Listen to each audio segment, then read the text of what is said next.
Let's continue with part C, which is 7 over 3x to the negative 2. Again, notice only the x is raised to the negative power. There are no parentheses there, so I have to move the x. This would be 7x squared all over 3, or the way we want to see it is 7/3 x squared as a constant multiple. When we do that, we can find the derivative y prime by using the constant multiple in the power rule. The 7/3 stays there. We multiply that times the derivative of x squared, which would be 2x to the power minus 1, which would be 1, so it's just 2x. Then we simplify it, it would be 14x over 3, or you could write it as 14/3 x. I don't care which one of those two you use. Last time I did it as kind of a constant multiple. This time I'll do it combined. No rhyme or reason to what I want to do or why I did it. Either of those is fine. Okay. Part D is y equals 7 over 3x to the negative 2. What I'm going to do is I'm going to deal with the negative first. So this is really the same thing as 7 times 3x quantity squared, moving it to the numerator, right? But then again, because it's multiplication, I'm allowed to distribute the power. So this is really 7 times 3 squared times x squared. Well, 3 squared is 9, and 9 times 7 is 63. So this would really be 63x squared. Again, this is your original function. I need to find the derivative of that. So the derivative of that would be 63 times the derivative of x squared, which we found numerous times already to be 2x. Well, what's 63 times 2? Do that in your calculator if you need. I'm getting 126x in this case. So what's our derivative? 126x. Looks pretty crazy from the original function to be able to get that, but that's what it is. So we move on to the next rule. Likewise, again, derivatives come from limits.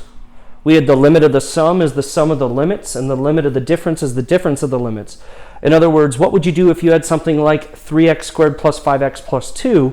You would find the limit of each individual part and then just add or subtract them together. Well, this derivative rule says you can do the exact same thing. The derivative of the sum is the sum of the derivatives, and the derivative of the difference is the difference of the derivatives. In other words, find the derivative of each part individually. Okay, so let's see the sum and difference rules in action. It says find the derivative of f of x equals x cubed minus 4x plus 5. So how do we do that? Well, all we have to do then is find the derivative of each individual part. So what's the derivative of x cubed? Well, that would be 3x to the, well, that's 3 minus 1 is 2, right? So that'd be 3x squared minus, well, the derivative of 4x is 4 times the derivative of x. Well, the derivative of x is just 1, plus the derivative of 5. 5 is a constant, so the derivative of 5 is 0. So when we put that together, what do we have? We have a 3x squared minus 4. Notice we've truly only shown one step of work for this problem. We didn't have to use the limit definition whatsoever, but we were able to get the answer, and I did clearly show this step of work, and it's really important that you show this step of work so I could see you differentiating each individual term.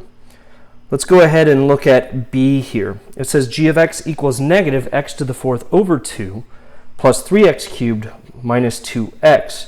So how would I do this? Well, I'm just going to find the derivative of each individual part. So g prime of x will be negative 1/2.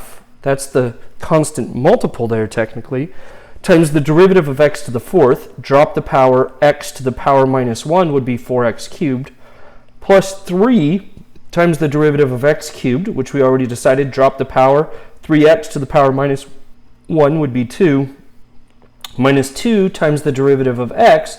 Well, the derivative of x is just 1. Notice the minus 1/2 times 4 simplifies to a negative 2. So I end up with a negative 2x cubed. 3 times 3 would be plus 9x squared. Minus 2 times 1 would be a minus 2. So I'm getting a final answer of negative 2x cubed plus 9x squared minus 2.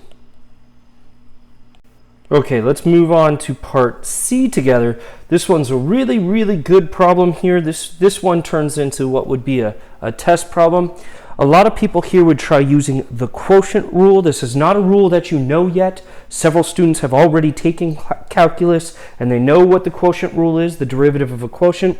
And here's the sum of it. You can't just find the derivative of the top and the derivative of the bottom and stick them together. That doesn't work. There's a different rule called the quotient rule, so we don't know it yet, so we can't use it yet. We cannot find the derivative of the top and the derivative of the bottom and put it together. So the trick on this problem is to separate and simplify first. If it doesn't need to be a fraction, make it not a fraction. So y here would be equal to, and what am I talking about here? Let me give you an example. If I said 2/3 plus 5/3, you guys would say, oh, those have a common denominator. So what you could do is you could say that's 2 plus 5 all over 3, right? Because it has a common denominator, you add the numerators. You guys are used to going this direction where you combine them. We're actually going this direction in separating them. Remember, equal signs work in both directions. So instead of having 3x squared minus x plus 1 all over x, what we're wanting to look at this is we're going to separate it into 3x squared over x minus x over x plus 1 over x. We're going to separate it and simplify each term. So what's 3x squared over x? Well, that would be a 3x, wouldn't it? X over x is just a 1. So really what I'm going to look at this as is 3x minus 1, and then I'm actually going to write it as x to the negative 1 because that's how we want to see it when we differentiate it, right? We need to pull that x up to that numerator. Notice I have done exactly 0 calculus up to this point. All I have done is separated and simplified.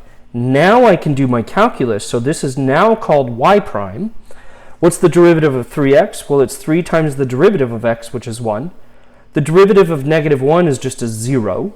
And then the derivative of x to the negative 1 would be negative 1x, drop the power, negative 1x to the power minus 1 would be a negative 2.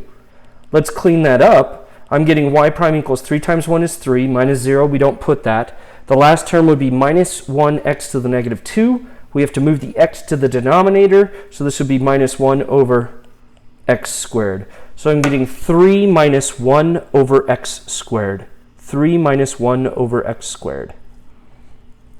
Now, if you look at the textbook on this one, the textbook's going to do it a little bit differently than mine, and I guarantee you WebAssign will accept this one. But what did the book do? If you want to see what they did, here's what they did. They took 3 and they got a common denominator. So they said this is 3x squared over x squared minus 1 over x squared.